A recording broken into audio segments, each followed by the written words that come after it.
The hum of printers, the soft crackle of radios, and the clatter of boots on linoleum filled the morning air inside the 26th precinct of the Metro City Police Department. It was a regular Monday. Officers moved in and out of the bullpen, paperwork stacked under their arms, coffee cups in hand, and conversations low but hurried. The fluorescent lights buzzed overhead, casting a cold, sterile glow across the station. It was a place where routine ruled and rank, presence, and familiarity were everything. At exactly 9:06 a.m., the front doors of the precinct opened. In walked a man, mid-40s, tall, African-American, dressed in a clean but casual flannel shirt, dark jeans, and polished boots. His shoulders were squared, his posture upright, and his stride calm and confident. There was no swagger, no arrogance, just quiet authority. But in this building, appearances told stories people were all too quick to write without reading the first sentence. He walked toward the front desk, passing the entry point without stopping to check in. He looked around, noting the office layout, the state of the station, cluttered desks, worn-down chairs, a dusty display case with outdated awards. No one paid him much mind at first. A few glances, a nod, but no recognition. Not yet. He made his way past the reception area and stood near a workstation that belonged to the on-duty watch commander. He wasn't touching anything, just standing, taking in the space, waiting. From across the room, Sergeant Ryan Delaney spotted him. White, early 30s, lean, tightly wound, with a buzz cut and the kind of sharp jawline that always seemed clenched. He was wearing a crisp white duty shirt with sergeant stripes on the sleeves. Delaney was known for being efficient, but also for being aggressive, short-tempered, and deeply dismissive of anyone he didn't recognize as one of them. He stormed across the bullpen toward the man. "Hey, sir."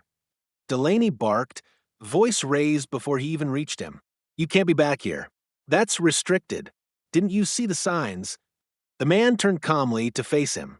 No anger, no surprise, just a stillness that unnerved Delaney more than he'd admit. "I'm here for a meeting," the man said, his voice low and steady. "I was told to arrive early." "With who?" Delaney asked, already bristling. "You don't just walk into a precinct and start wandering around, man. This isn't a DMV." He took a step closer, squinting at the man's face as if trying to place him. He couldn't. "Name?" Delaney demanded. "It'll be clear soon enough." The man replied evenly. "You should calm down." That did it. Delaney's temper flared. He got right in the man's face, not inches away, but enough for everyone in the vicinity to feel the air shift. A few officers nearby paused in their work.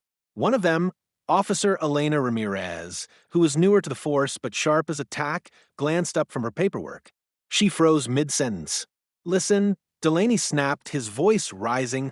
"I don't know who you think you are, but you're not going to just walk in here, ignore protocol, and act like you run the place. That ain't how we do things." The man still didn't flinch.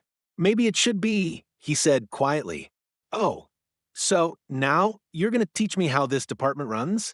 Delaney spat, quite literally, and without warning, a drop of saliva flew from his mouth, hitting the man on the chest. Silence. You could hear the tap of a keyboard stop. A phone left ringing. Ramirez put down her pen slowly. The man looked down at the wet spot on his shirt. He didn't react violently, didn't shout. He just calmly pulled a folded handkerchief from his back pocket and wiped the area. "You just made a serious mistake," he said, now locking eyes with Delaney. Delaney straightened up slightly. He wasn't quite sure what made him feel uneasy, the calmness or the fact that the room had gone quiet. The tension wasn't just thick now, it was suffocating. "You threatening me?" Delaney growled, trying to reclaim his ground. "Because if you are, that'll be your second mistake." The man tilted his head slightly, as if observing a wild animal acting out in a zoo enclosure. "No, I'm just observing the way you treat people you don't recognize," he replied. "Because that tells me everything I need to know." Officer Ramirez stepped closer, notebook still in hand, whispering to the officer next to her. "Who is he?" she murmured. "No idea." The other cop whispered back. "But I think Delaney's about to find out." Back at the center of the standoff, Delaney was starting to realize something was off. The man hadn't backed down, hadn't raised his voice. And now half the room was watching.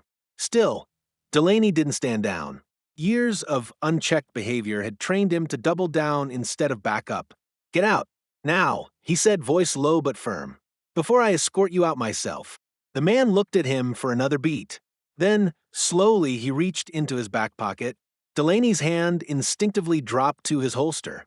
The man raised his left hand in a peaceful gesture. "Relax," he said. From his pocket, he pulled out a small black leather wallet. He opened it calmly, unfolded it, and held it up chest level. The badge inside gleamed gold in the overhead lights. So did the ID card next to it.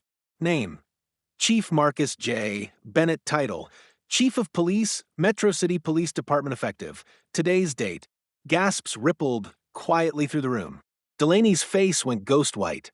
The air inside the precinct had shifted fast. Where moments earlier there had been swagger and chaos, now there was a heavy, sudden stillness. It wasn't just awkward silence. It was something deeper. The kind of silence that comes before a thunderclap.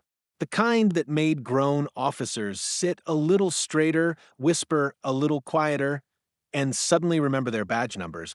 Sergeant Ryan Delaney stood frozen, his mouth slightly open, staring at the badge and ID held calmly in front of him. The color had drained from his face.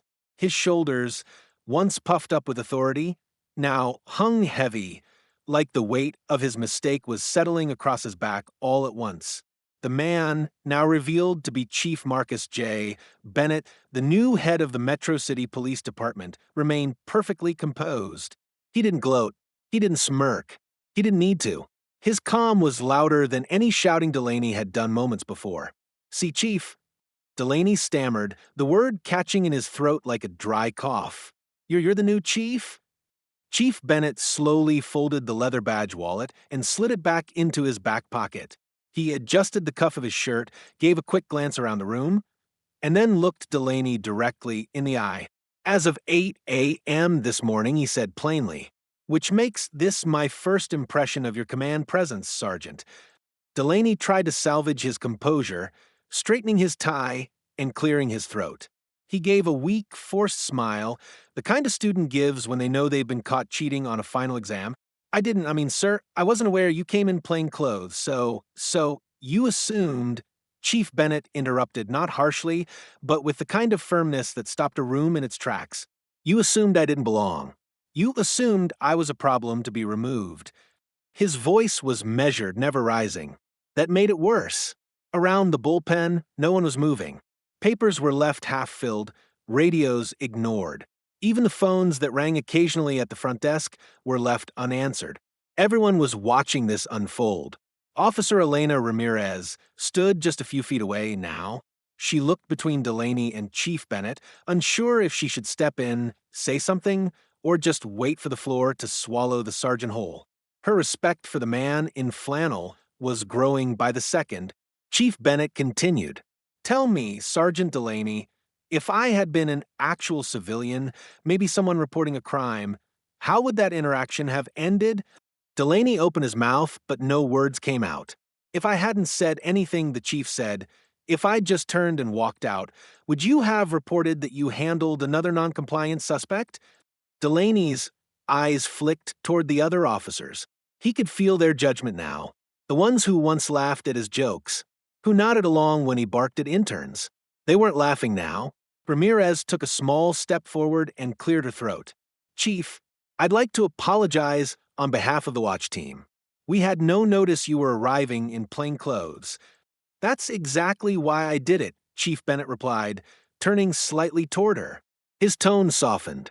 "I wanted to see the real culture of this house, not the polished version you show to brass." He looked around again, meeting the eyes of each officer who'd been watching. "I've worked in departments across 3 states. I've commanded SWAT teams, internal affairs units, and community outreach divisions. But no amount of training prepares you for a culture that excuses disrespect based on assumption." This, he gestured between himself and Delaney, was an assumption.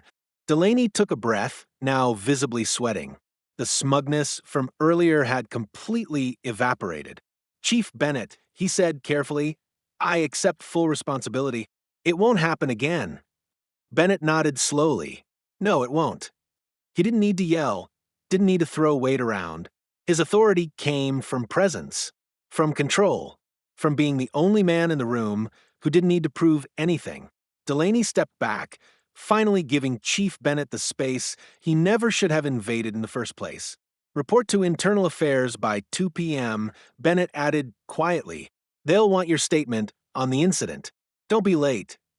Delaney gave a quick, stiff nod and turned away, walking back to his desk like a child being sent to the principal's office. Except this time, the principal was the one he'd just spit on. Ramirez stepped up beside the new chief.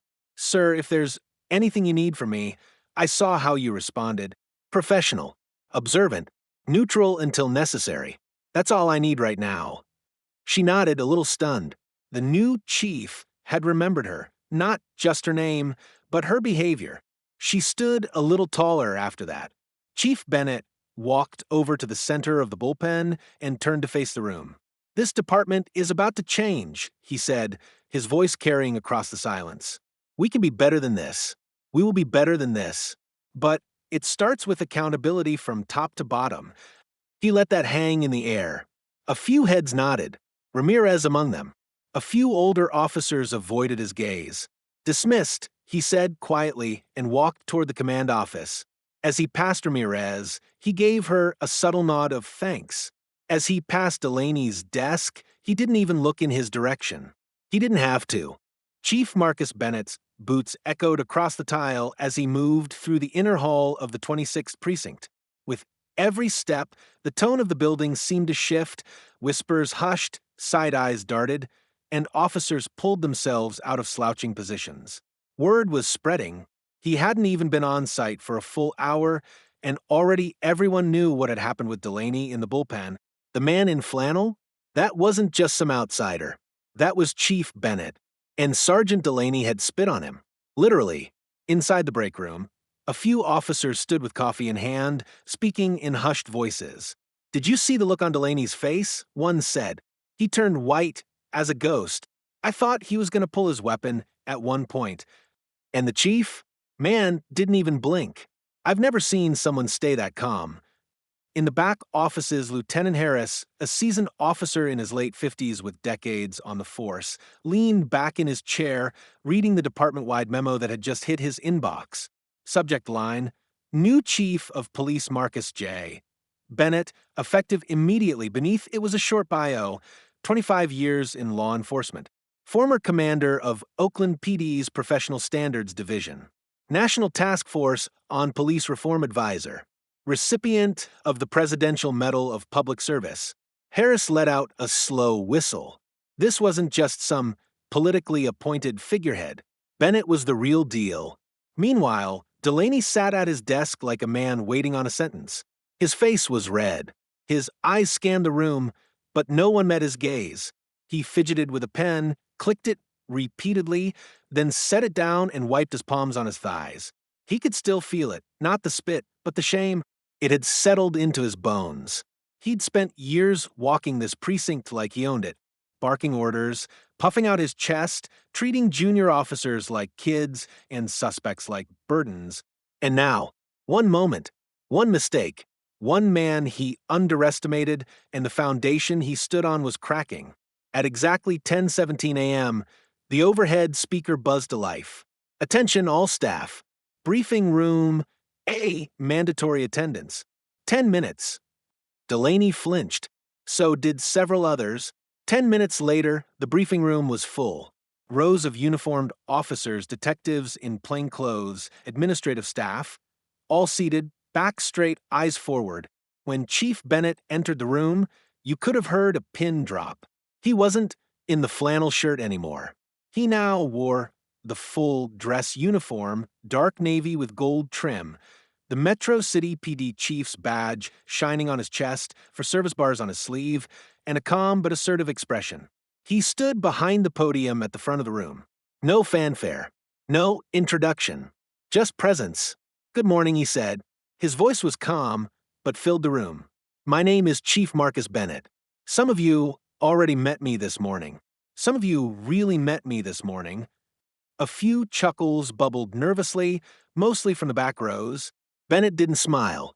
I came here unannounced, not to play games, not to catch people slipping, but to see the culture, to observe what happens when no one's watching. Because the truth is, someone should always be watching. He took a slow breath, letting his eyes scan the room. I didn't walk into this building expecting respect because of a title. I didn't wear a uniform because I wanted to see how people treat strangers. And what I saw, frankly, concerns me. He paused, not to collect his thoughts, but to let the weight of his words settle. I was yelled at, threatened, spit on, not by a criminal, not by a gang member, by an officer, in uniform, in front of colleagues, with no hesitation. A visible ripple moved through the room. Some officers looked at the floor, others looked at Delaney, now sitting stiff in the far left corner, his jaw clenched tight. I'm not here to shame. I'm here to lead, Bennett continued, but leadership starts with truth. So here's mine. If we treat our citizens, especially the ones who don't look like us, the way I was treated today, we're not protecting the community, we're abusing our power. Silence. That ends today. Now his voice sharpened slightly. Not yelling, he didn't need to, but with the edge of someone who meant every syllable. Effective immediately, this department will undergo a comprehensive cultural review. Every officer, from rookie to command, will participate in bias training. We will open an internal audit of all misconduct reports from the last 5 years. He let that land. Some officers sat rigid, unsure how to react. Others nodded, quietly relieved. If that scares you, he added, you might be part of the problem. He stepped away from the podium and walked slowly across the front of the room. You don't have to like me. You don't have to agree with me. But if you wear this badge, my badge, you will respect the people we serve. You will respect each other. And you will respect the uniform, whether it's worn by a rookie, a civilian, or a black man in a flannel shirt. He stopped walking, looked straight at Delaney. Delaney looked down. That's the new standard, Chief Bennett said. Not a suggestion, a requirement. He walked back to the podium. Dismissed. No applause. No cheers. Just quiet tension and a powerful shift in tone. As officers filed out, some glanced at Delaney, some at each other. But everyone understood something unspoken. A new era had begun, and there was no going back. The briefing room emptied slowly, but no one spoke above a whisper. Officers moved in small groups or alone, most glancing back once at the podium where Chief Marcus Bennett had just set a tone no one expected, and few had ever seen before. In the hallway, Sergeant Ryan Delaney leaned against the wall, arms crossed tightly over his chest. He kept his head down, trying to block out the glances, the murmured conversations, the sideways looks from people who, until today, had followed his lead without question. Now, they walked past him like he was invisible. Or worse, like he was radioactive. Lieutenant Harris, passing by with a file in hand, paused briefly and gave Delaney a long look. It wasn't angry. It was disappointed. He gave you a soft landing, Harris said under his breath. Delaney looked up, his eyes bloodshot. That was soft. Could have made an example out of you. He didn't. Count your blessings, then fix your attitude. And with that, Harris walked off. Delaney exhaled slowly. For the first time in his career, he felt something unfamiliar crawling under his skin. Shame, not the kind that fades after a scolding, the kind that sticks, that rewrites how people see you and how you see yourself. Meanwhile, upstairs in the administrative wing, Chief Bennett sat behind a clean desk in the newly assigned office with Chief of Police etched into the frosted glass. He was already reviewing officer profiles, recent disciplinary records, and the internal complaint backlog. A knock on the door. Come in. Officer Elena Ramirez stepped inside, notepad tucked under her arm. Sir, you wanted to debrief? Yes, Bennett said, motioning her to sit. Shut the door, please. She closed it softly behind her and sat across from him. The office was still bare, no family photos, no awards on the wall, but the authority in the room was unmistakable. I want your honest assessment, Bennett began. What happened this morning? What you saw? What you've seen before? Ramirez didn't hesitate. Delaney's got a reputation, sir. He's good, on paper, fast reports, organized briefings, but he acts different depending on who he's talking to. Elaborate. He's aggressive with the public, especially if they're young, black, or don't look like they belong. I've seen him push boundaries in the field, sometimes crosses the line during stops. Internal Affairs has looked at him before, but nothing stuck. Bennett nodded slowly, jotting notes on a legal pad. Why hasn't anyone reported it more formally? Ramirez hesitated. People are scared. Not of him exactly, but of being iced out. If you report someone like Delaney, suddenly you're off the good shifts, your backup takes longer to arrive. It's subtle, but it's real. And yet here you are, Bennett said, telling me the truth. Because the way he treated you, that wasn't about your clothes. That was reflex. That's how he sees people who don't fit his mold. A long silence passed between them. Thank you, Officer Ramirez, Bennett said, standing. That took guts. Your honesty will not go unnoticed. She stood, saluted out of instinct, then realized he wasn't the kind of chief who needed it. He smiled faintly and nodded. Go easy on this place, sir, she said at the door. Some of us really do want change. We've just never had a reason to believe it was coming. You have one now, Bennett replied. At 2 p.m. sharp, Sergeant Delaney walked into the Internal Affairs office on the second floor, as instructed. A plain wooden door, no big signs, just a plaque that read, Professional Standards Unit. He sat across from Captain Rhodes, head of the division. Older, weathered, and known for his no-nonsense demeanor. Sit, Rhodes said without looking up from his folder. You know why you're here. Delaney nodded. His mouth was dry. Chief Bennett filed a conduct review. Civilian-like interaction. Misuse of authority. Use of aggressive and demeaning language. Physical intimidation. Possible racial bias. Delaney closed his eyes briefly. It was worse seeing it laid out like that, in black and white. You'll submit a written statement. Full, detail. No edits, no excuses. If you lie, we'll know. If you omit, it'll show. Understood. Pending review, you'll remain on administrative duty. No public contact. No field assignments. Delaney didn't argue. He just nodded. We'll be in touch. He stood and left. It felt like a walk of shame. By midweek, the entire department had felt the aftershock of Bennett's first day. A staff-wide email went out announcing a zero-tolerance policy for bias-based conduct. The internal complaints portal was reopened with anonymous access. Chief Bennett held one-on-one meetings with every precinct supervisor, and every officer, from the lowest rookie to senior brass, received a mandatory invite to bias awareness and cultural training scheduled to begin immediately. A few complained. Most didn't. Some were just watching to see if the changes would stick. And Delaney? He sat in the corner of the admin bullpen, pushing paper, reviewing traffic logs. No badge on display, no authority to command. People barely spoke to him now. And when they did, it was curt, professional, and just enough to avoid being rude. For the first time in years, Ryan Delaney felt powerless. Meanwhile, Chief Bennett stood at the rear window of his office late one evening, watching the parking lot empty out as night shift arrived.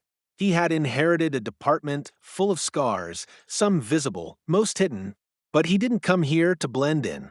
He came here to clean house, and it had already begun.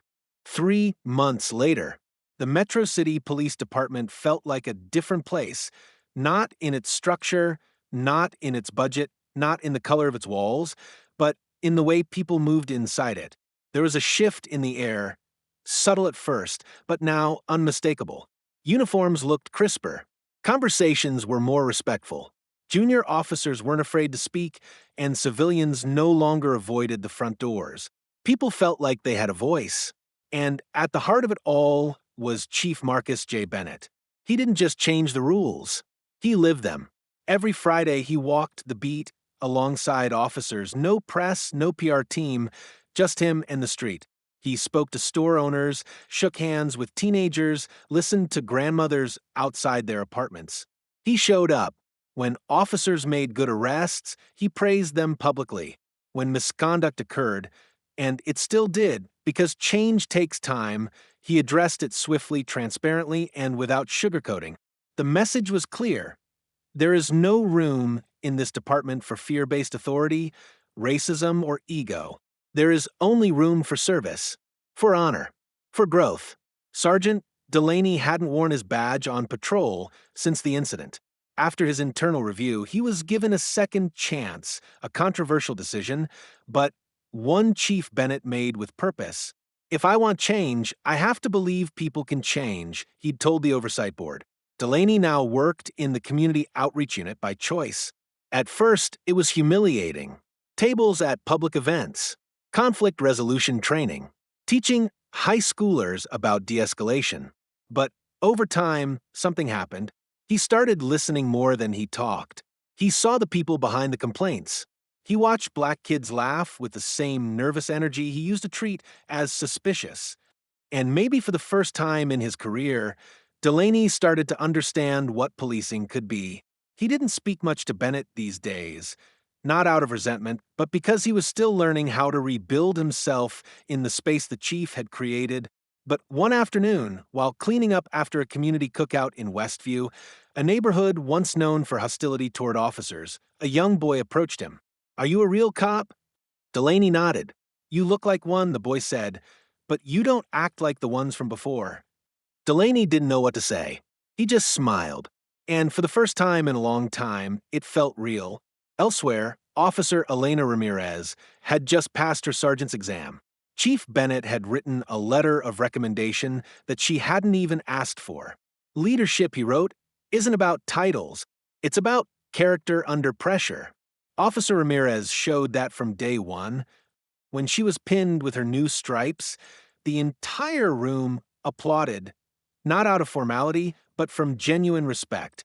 She represented what the department was becoming: sharp, principled, ready to lead with empathy and strength. Ramirez had also joined the community review panel as a liaison, a bridge between officers and civilians. She listened. She explained policy. She translated pain into policy reforms. It wasn't always easy, but it was necessary. And it was working. On the department bulletin board, a new slogan had replaced the old, worn-out motto: to protect, to serve, to grow. Next to it was a framed photo taken by a community journalist. It showed Chief Bennett walking side by side with a group of local teenagers, no uniform, just a t-shirt and jeans. No speech, no fanfare, just presence. Beneath the photo, someone had scrawled in black marker, "Real leadership doesn't walk ahead of you. It walks with you." City Hall. Crime was down. Public complaints were down. Officer resignations, once climbing under toxic leadership, had leveled out. Applications to join the department were rising for the first time in 5 years, especially from minority communities. The mayor, once skeptical of Bennett's bold plans, now praised him publicly. He didn't just clean up a department. He rebuilt its soul. And what about Chief Bennett? He never forgot day one. He still kept the flannel shirt, the one Delaney had spit on, hanging in his office closet. Not out of bitterness, but as a reminder that respect isn't automatic, that leadership is earned in moments, not just positions, that transformation is uncomfortable but necessary. Some nights, after the building had emptied out and the radios had gone quiet, he'd walk the halls. No clipboard, no meetings, just him, moving through the place he now led. He'd stop by the memorial wall, names of officers lost in the line of duty, and he'd reflect on what was, on what is, on what still needed to be done. Change, he knew, didn't come with one speech or one firing. It came in slow, steady steps, in policies rewritten, in cultures shifted, in people deciding day by day to be better. One morning, 3 months to the day after his arrival, Chief Bennett walked into the bullpen, coffee in hand. Officers greeted him, not because they had to, but because they wanted to. Respect earned. Delaney stood near the whiteboard, prepping a community assignment with 2 rookies. Ramirez reviewed an incident report while mentoring a new sergeant. A young black officer, once invisible under the last chief, now wore the department's emblem with pride. Bennett looked around. It wasn't perfect, but It was progress. As he sipped his coffee, a reporter walking past the front desk paused and asked casually, "Chief, how'd you manage to turn the place around?" Bennett smiled faintly, gave a half shrug. "Started with one person who underestimated me," he said, "and a whole department that needed to stop underestimating itself." Then he turned and walked into the day. The end.